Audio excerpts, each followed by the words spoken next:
everyone. Welcome to the Lawyer Lifter podcast, or Mel's Minutes, where I talk about lifting, life, and business. Hi, everyone. Welcome to another episode of Lawyer Lifter podcast. And we have the owner of OC Local Magazine, John Kalil, and he's going to be talking about his origin story and what it's like being the owner, why it came to be that way, his reach into Yorba Linda, the hometown of Lawyer Lifter, and just advice to all of you out there who are small business owners, not just here in Yorba Linda, but in general, as well as the partnership of Uplift Law and OC Local. We are so proud to be in the upcoming front cover of the OC Local. So without further ado, John Kalil. And so for those of you who don't know him, and I would love to know, tell me about you and just how you came to be the owner. All right. Well, thank you first for having me on the podcast. I appreciate it. And thank you for the partnership in the OC Local as well. It's one of those things that just happened, really. I didn't anticipate it. I spent a lot of time in a family business that one of my responsibilities was actually purchasing, marketing, and helping drive traffic into our retail stores. And when I was working, we encountered a magazine much like the OC Local, but down in South Orange County. And so we were advertising in it, and I was actually watching customers come in to the store from that magazine, and I really liked it. I'm like, oh, we should advertise for our stores up in North Orange County, in Brea and Orange. And so they didn't have any circulation in North Orange County, and it was a franchise operation at the time, the magazine that we were in. And so I called the franchisor I said, hey, I want to know more about North Orange County. And they said, oh, we have a franchise already there, but they're just up and started. And I said, oh, okay, and I said, well, because I was thinking maybe I'd just do my own thing. Mm-hmm. And I said, well, if anything changes, let me know. And about 6 weeks later, they called me and said, well, the franchisee in your area is interested in selling. And so I did some more investigation, went out and visited the franchisor, met with the franchisee that was going to sell, decided I think this is for me. And so I purchased that franchise at the time and got started, got it going. Things were humming along, and I didn't anticipate it. I'd never been on the side of the desk where I'm actually selling ads instead of buying ads, which actually has come in really handy because I understand what it's like to, put together a campaign, what it's like to have money that doesn't work for ads and money that does work, when it comes to return on investment. And so I spend a lot of my time when I'm doing these kinds of business inquiries and looking at, okay, what would this do?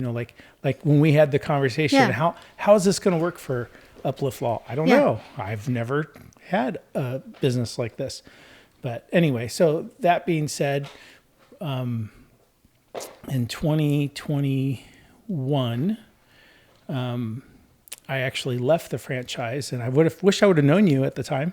I needed you. I spent a lot of money on lawyers to leave the franchise. And the reason I did is because the franchisor had sold to another franchisor, and they had no interest in the passion that I had, which was locally owned businesses. They just wanted to sell ads. They just wanted to place, like if I had a plumber in the magazine that was a local plumber, they didn't care. They wanted to put a bunch of national ads and just fill it. They didn't care if there was 16 plumbers in the magazine, and or window replacement people or whatever, you name it, they didn't care. And I just had kind of set up a brand standard where I didn't want to have more than a couple of each trade in each magazine. And I wanted them to be locally owned. Yeah. I didn't want them to be a national presence. Nothing wrong with that, but my whole passion was helping community businesses work in the community. And so I decided it was time to leave the franchise. And I have a partner, the people that I was working with in South County as a franchisee, with originally how I found out about the magazine, they left as well. And so we became the OC Local. And so I'm totally solo in North Orange County, and they're totally on their own in South Orange County, but we just help each other. We print together. We share, like if he has clients that need to advertise in North Orange County, he places them in my magazine. If I have clients that need to advertise in South Orange County, I place them in their magazine. Yeah. And so in that way, we're partners, and we share, we registered the name together. Yeah. And, but other than that, we're completely separate entities. I love that story because at the end of the day, what drove you to ultimately that, not end, but to that conclusion for the OC Local was this passion, this empathy to support local businesses. And I think that when you think of Orange County as a whole, a lot of emphasis and a lot of sexiness is with South OC. Mm-hmm. And there's not a lot of highlight with the North cities of Orange County, like Fullerton, Orange, Yorba Linda, Brea. Yeah. And I think that is wonderful that you do highlight collectively the North Orange County cities, and then also that you have a heartbeat on getting to know the language of these businesses so that you can better help them. Yeah, well, I mean, it's almost like being their marketing arm in a way, like I've worked with, from buying marketing, I used to hire companies to come in and help us put together our marketing strategy and campaigns. And ultimately it was about what's the DNA of the company. And they were spending so much time learning that that was the most important thing. So I like that kind of stuff. So when I'm working with a client here in the area, I'm more about who they are. Why do they do what they do? And then how do we communicate that message? And so I love having the opportunity to gather that information and then figure out how do we put that together so somebody sees it on a page. Let me just give you a little story, and then I want to comment because it lends itself into a commentary that I think a lot of people are wondering, okay, like the OC Local magazine. So in 2018, I did a very sexy thing when I started Uplift Law. All of my colleagues who had solo practices or small boutique-sized law firms, when they heard that I was erecting, they had pushed me so hard into two things that even today I've been like, no. A brick and mortar, mm-hmm. and also tens of thousands of dollars into marketing. This was in 2018. This was a time when the LA freeways, much more than they are now, were just full of billboards. You had, the Imrani, you had the sexy woman lawyer before she had to change her her marketing strategy. You had all these lawyers and just throwing like darts in dark areas, hoping to hit something. And I had said no because, number one, I had believed in business movement. And so no brick and mortar for Uplift. And then with marketing, I saw the horizon. I was like, what is this Instagram? What is this freeness? And my colleagues were like, there's no such thing. B2B on social media, that's no way. Nobody's looking at social media, Mel. You'll never get any clients. And then, so that ushered in Uplift building through social media, and I had like no overhead essentially. But now we started with your company. I think in 2025 we started our discussions. Uplift Law has now decided, okay, let's go into print. And that isn't because I just was like, you know what, I'm tired of social media, let's go into print. It actually was a curiosity and a smell that there still was something living and like lucrative in print. Can you speak to that? This like, why is print still a thing? I mean, I think that's a great question. Thank you for that lead up. I mean, so, Instagram and different social media platforms are awesome tools to get known and to, create a following. And I think that that's very real. The one issue with it is because it is free and anybody with a phone can do it, is that it's very saturated. Mm-hmm. So you have such a limited time when somebody's scrolling. I watch people scroll. I scroll myself, and man, I can't read as fast as I scroll. That's true. And good point.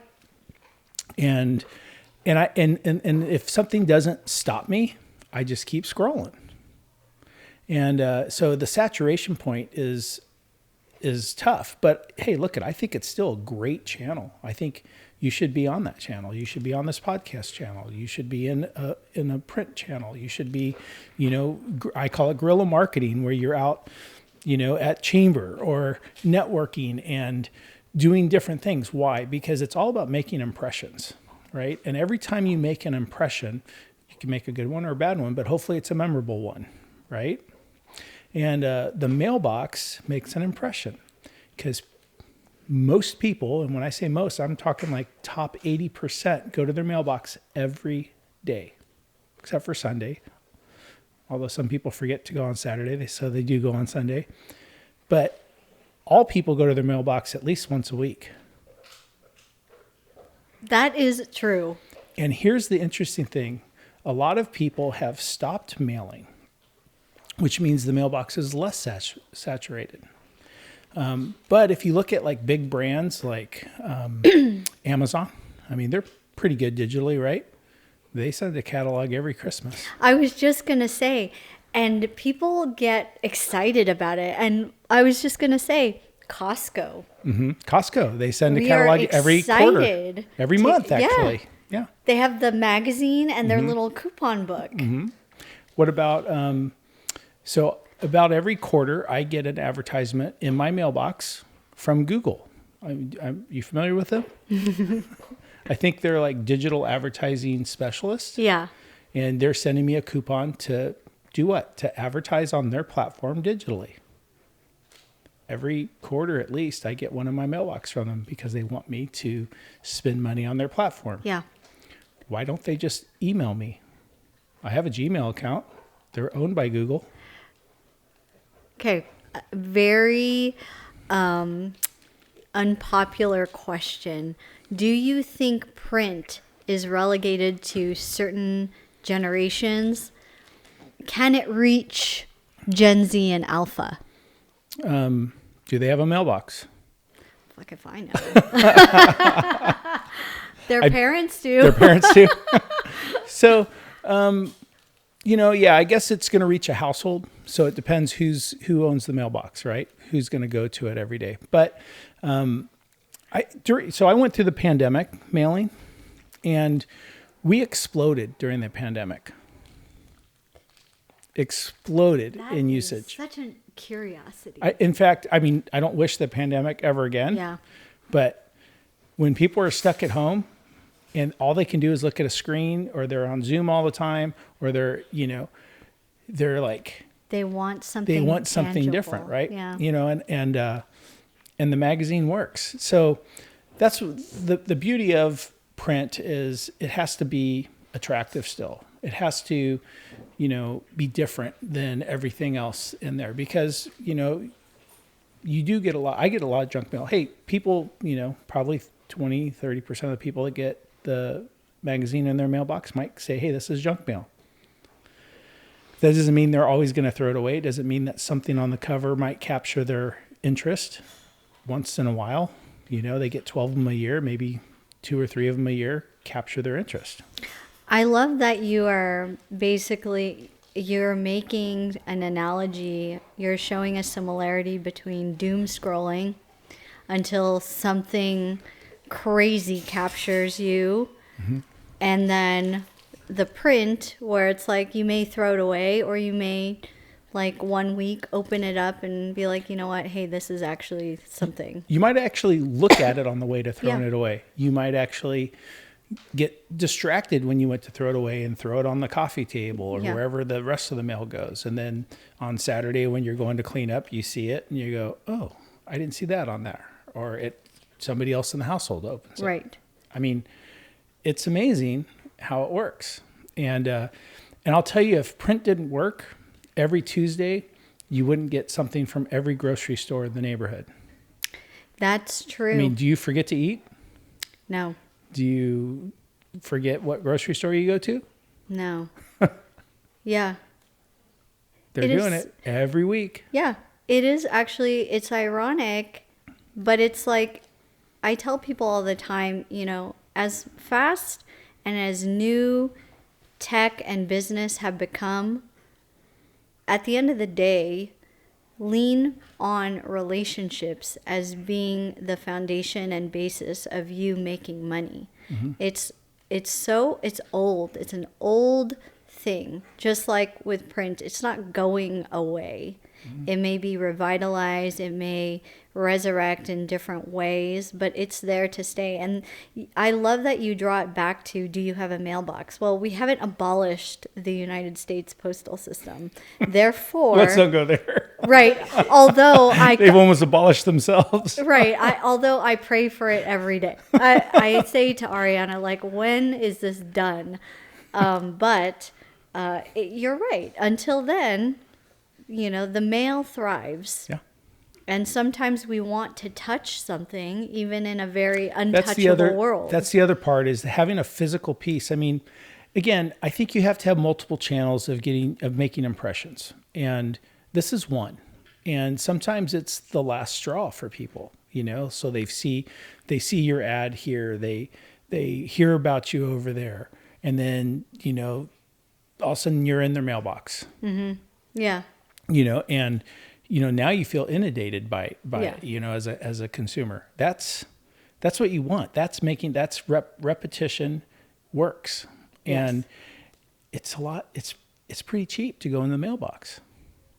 And there are some people out there, conspirators or whatever, who are just like, I will not be on social media or whatnot. True.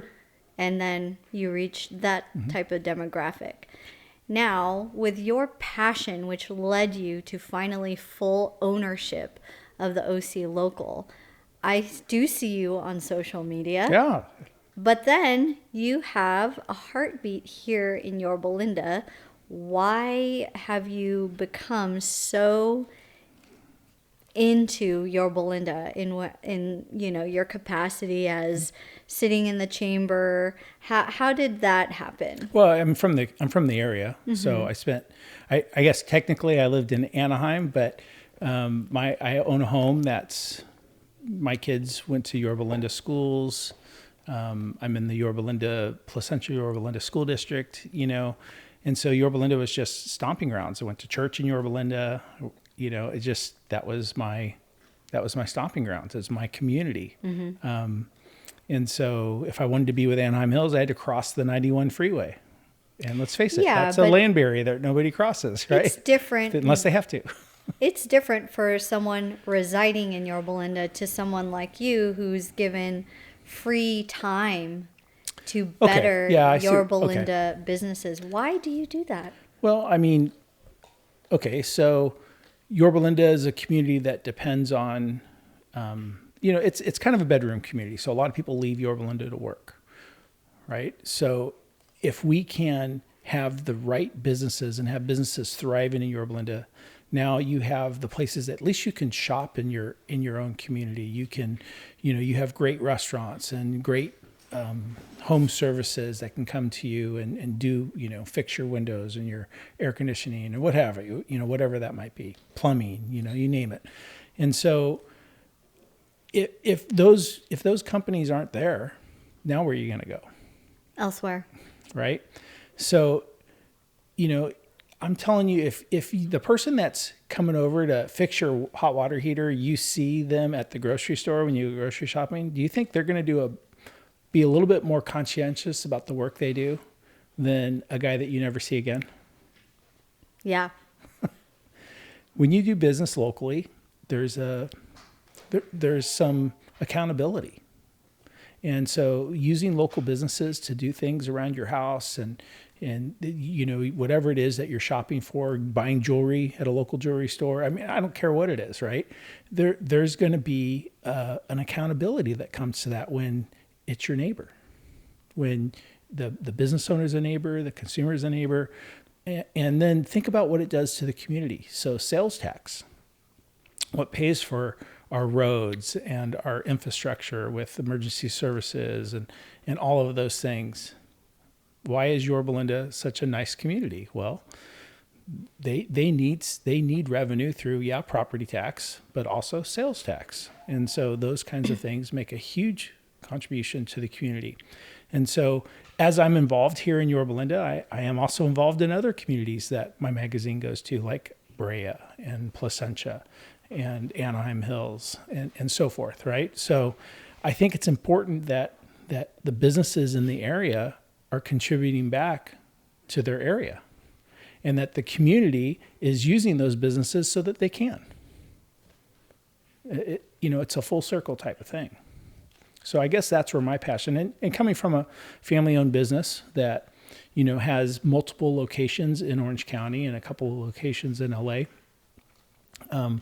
we always wanted to make a difference in the community, whether it was sponsoring things at schools or being in the chambers or different business networking, just helping, because that comes back.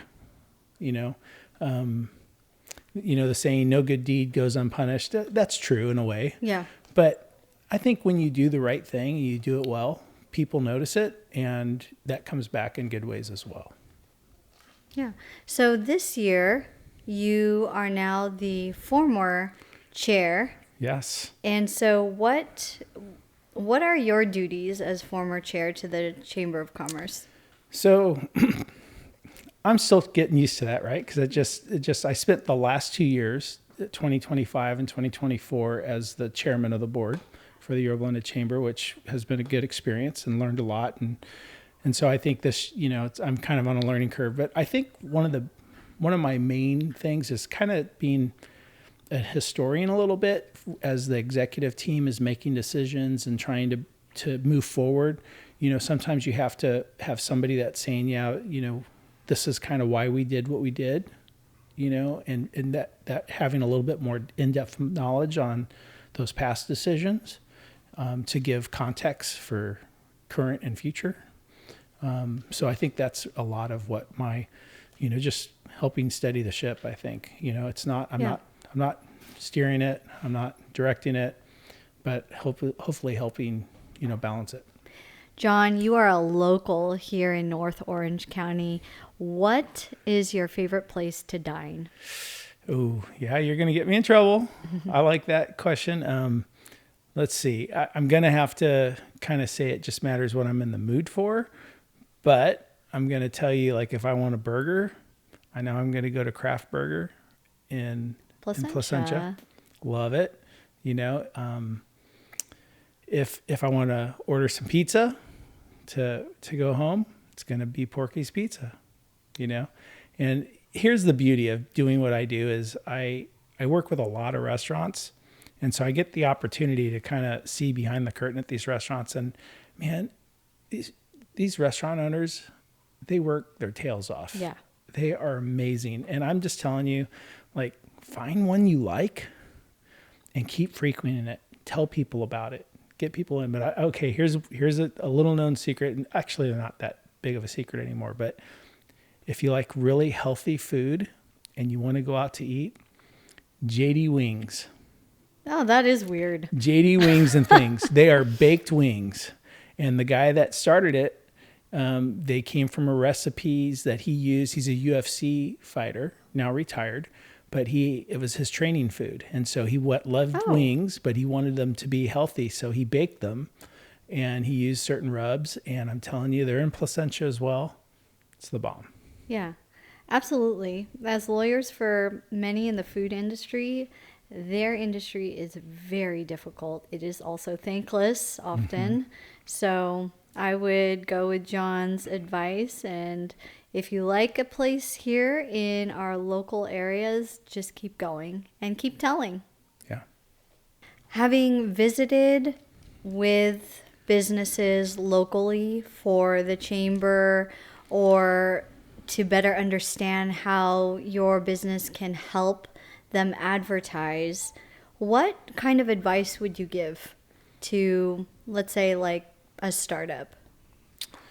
Well, I think you have to initially budget like time and financial resources to how am I going to gain new business? Because if you're new, you don't have old business to go get. The cheapest business to get is your past business, right? Mm-hmm. So, but if you're a startup, how are you going to get known? And I think having multiple channels because and I didn't say just money, I said time, because you have to put time into marketing your business, and sometimes that means just stomping the streets, getting out there and meeting people, and like a network, like a chamber or a BNI, or I've lent myself more towards the chambers. Those have worked better for me as when I was starting up. But I think you have to get out there and meet people. You have to let people know you're there. That takes time, takes energy. And the biggest thing is you have to let people know what you solve as a business. What is your added advantage? What do you bring that people could use? How do you meet a pain point that they might have? And you really have to dial that in and know that. And then you get out there and you share that. You learn how to say it in 30 seconds or less. Yeah. And then I think you have to have some resources for advertisements. And you have to look, if you're like straight B2C, I mean, the OC Local it's a great way to go because it's easy. We make it really easy for you. It's inexpensive to get to 20,000, 40,000, 100,000, 240,000 homes if, once you're there. We can get you there and you can do it for less than 2 cents a household, which is crazy if you think about it. And, a household has 3.5 people to it. So 100,000 households could mean close to 400,000 people that you're hitting. So it's really, I just say you got to know your message, and then you got to figure out some different channels to get it there. You can, spend some time on social media. There's nothing wrong with that. That's another channel. Are you searchable on Google? Do you have a website that people, that's going to come up, that's going to let people know what you're solving, what you're doing? You got to have, those things have to work together, and you have to have a plan and a strategy for that. And that's where I come in. Yeah, I have a magazine and I do postcards, but really what I do is I help strategize. Yeah. And the OC Local has helped strategize Uplift Law's landmark decision into print.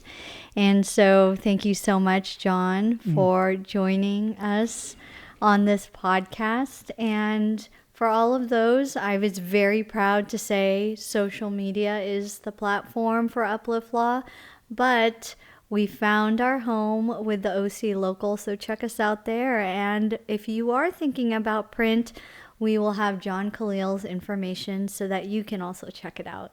Oh, thank you so much. And thank you for joining us. And I'm excited to see what it does, because you are B2B, which is different, but in the areas that we're mailing to, there's a lot of business owners. So I hope that they see it and go, you know what? I do need some legal counsel. I do need some help with this. Yeah. And you heard John say it, it's small communities, and Uplift Law, we are the friendly neighborhood lawyer. And that wraps up the Lawyer Lifter podcast, aka Mel's Minutes. Catch this episode on Apple or Spotify. See you next time.